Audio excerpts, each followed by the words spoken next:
What is going on, guys? It's Tanner here with Wrap Atlanta. Got my BMW F30 in the shop. I'll show you real quick how to take out the door handles. This is a 2015 328i. Should be all the same for all the F30 chassis. But yeah, all you need is the hex Allen wrench set, and I'll show you real quick how it's done.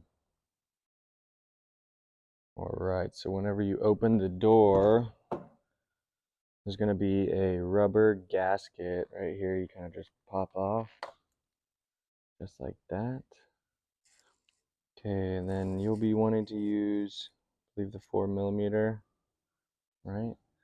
And then as you can see right there is the screw that goes into the back of the door handle.